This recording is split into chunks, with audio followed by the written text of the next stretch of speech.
Yars Revenge, the Atari 2600 classic on the Nintendo Game Boy.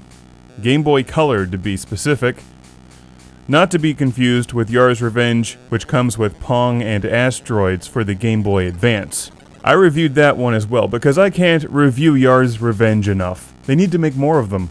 This game cartridge was donated to Classic Game Room by Daniel. Thank you. There's a couple new enemies and even a bonus round in this version of Yars Revenge, but the biggest, most noticeable difference between this and the Atari 2600 original is that you do not see the entire playing field on screen at once. For whatever reason, probably to make the game larger and easier to see on the small Game Boy screen, you scroll the screen left to right when you move left to right. This does take some getting used to if you're familiar with the Atari 2600 original.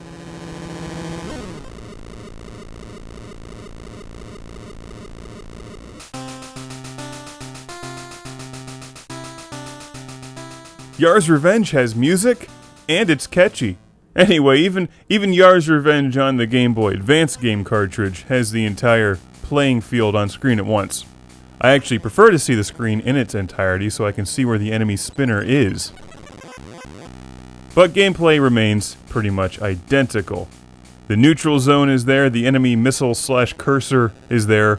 After you shoot through the shield, when you touch the enemy thing on the right, you then fly all the way back to the left, activate the Zorlon cannon, line it up, and fire it. It's Yars Revenge, and it's awesome. You can't fire from the far left side of the screen, and gameplay feels far more claustrophobic on this version, because the playing field really is much tighter. And after several levels, the game really picks up speed. So this is one of those Game Boy games which is difficult to film, because I hold my thumb in a different position when I'm shooting these. Have the same problem with Metal Slug 7 on the DS. So I'm not showing you much gameplay here, but I think you get the idea. You've got to be fast and nimble with the D-pad, moving your Yar around the screen, avoiding the missile and spinners.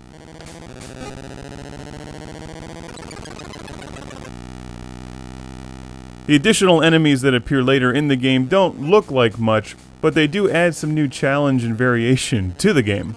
Like the Guardian things that temporarily freeze your Yar, making you vulnerable, and there's other ones later on that rebuild the shield. There's 240 levels in Yars Revenge and a little password system, so that when you reach a certain level, you can pick it up and play from there later, the next time. You can also just find all the codes online now.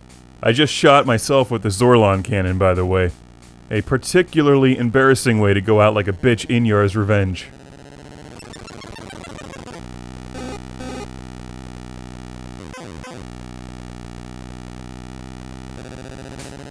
It's an extremely affordable game. This plays on the Game Boy Advance. I'm playing this on my GBA SP. If you grew up with Yars Revenge on the Atari, that's really the only true way to play Yars Revenge.